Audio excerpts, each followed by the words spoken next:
Hello final community, Alex back again with another video. Um,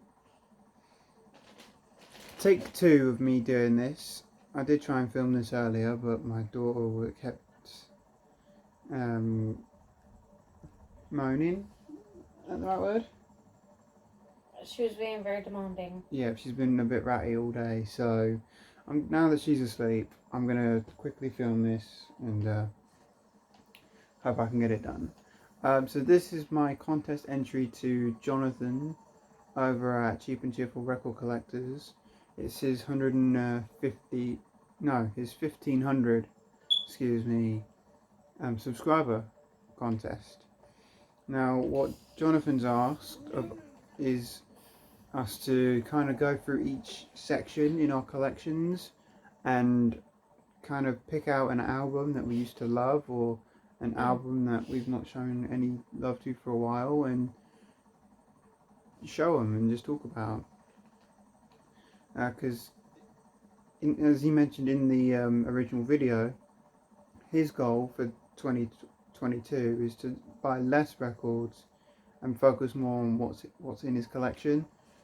So let's get into this. This was a good idea. I know that videos like this have been touched on before, but for a contest, I think this is quite good. So let's get into it. I've picked out 5. I could have picked out more, but I wanted to try and stick to 5. So first section I went through was my jazz and blues. I have a little bit more jazz than blues. I'm not that into blues. I know enough to know what I like, but jazz wise, that's more my thing. And this is Ike Quebec's Blue and Sentimental album. Originally from 1960 something, 64 I believe. But this is obviously this is an 86 reissue of this. This is how I discovered Ike Quebec. This was a total blind buy for me. And I fell in love with it. And Sorry. it's alright, don't matter. But yeah, this I fell in love with this album, discovered Ike Quebec this way, and even got into Grant Green a bit more because he plays guitar on this.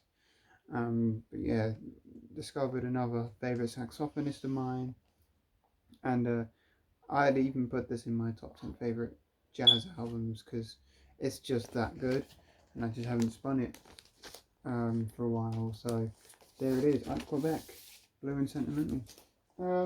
Next section I went through was my hip hop section. Regular viewers of the channel will know that I'm a big hip hop listener. I love my hip hop, and so it was kind of difficult to pick one I hadn't listened to for a while, but I did find one, or managed to find one, and that's Blue and Exile in the Beginning Before the Heavens. This is an album in 2017 that they did, the duo Blue and Exile.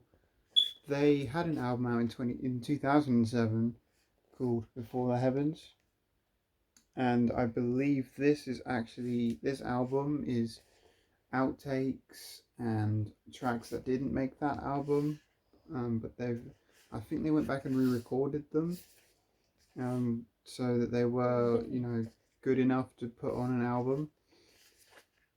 But that's what this is. Just a follow-up to the album Before the Heavens. So it's one that I did like when it came out, and I did play it quite a bit in 2017. I've just not listened to it for a while, so yeah, I decided to pick that one, and I will go back and give this one a spin next time I'm in the mood for some hip-hop, because it's an album I don't go to as much as I used to, and it was I remember it being a solid album for sure. Next, I went from my soul, funk, R&B and disco section. I kind of clumped them all together, and I've even put all my modern R&B back into my main soul and funk. But this guy I've not listened to for a while, and that's Charles Bradley. This is his album Changes from 2016, I believe.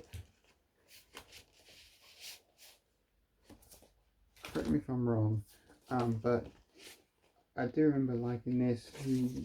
He's a soul singer who unfortunately had a very short-lived career because he didn't get discovered until much later on in life. So he What only, happened? Did he die? yeah, died in about 2018, I think. So a couple years after this album came out. Um, but yeah, and I believe he was only in his like 50s or something like What that. the heck? But He yeah, just very fell completely from the sky. very very short-lived career, and it's a shame that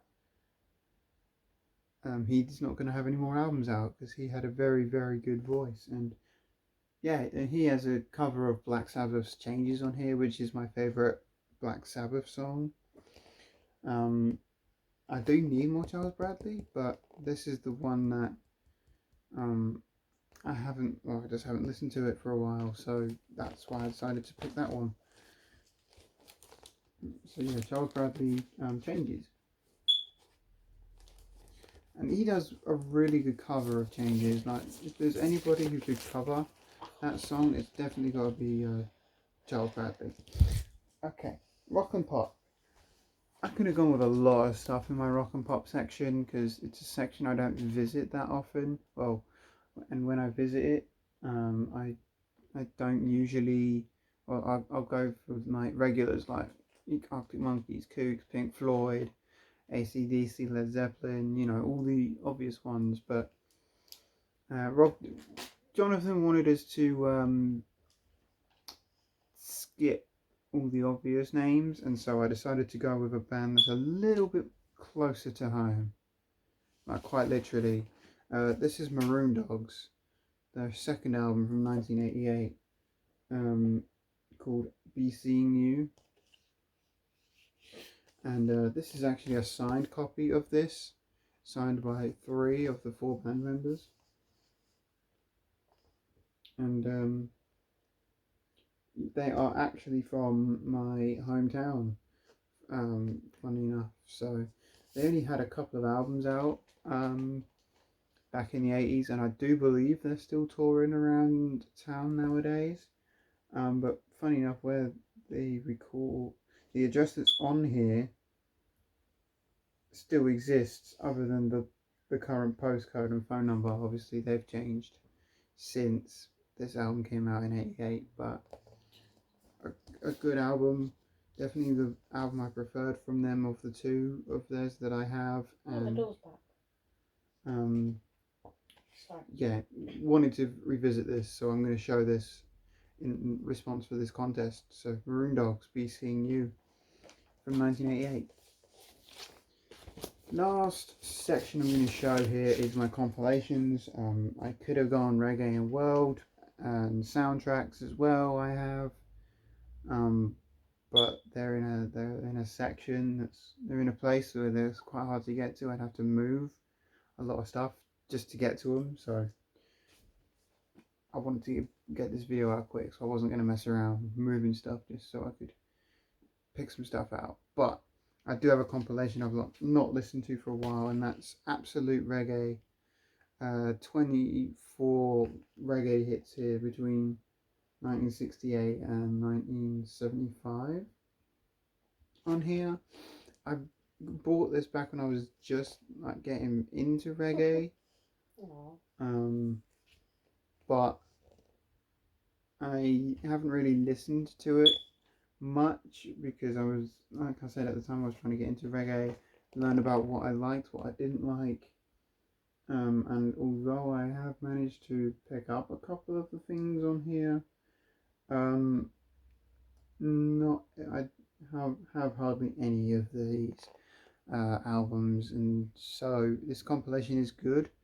But I remember not liking everything on it, which I think is probably why I didn't revisit it. but definitely one I'm going to give another listen to, and kind of hopefully my ears have tuned in to the songs on here that I didn't like. We'll soon find out. But yeah, absolute reggae. With 24, it says 24 classic cuts, including 11 top 20 smashes. So obviously 11 of these 24 songs were all in the top 20. At least here in the UK they were. Yeah, double album. Really nice reggae comp there. So nice addition. I guess you could also technically say it's reggae as well. But this is in my compilations section.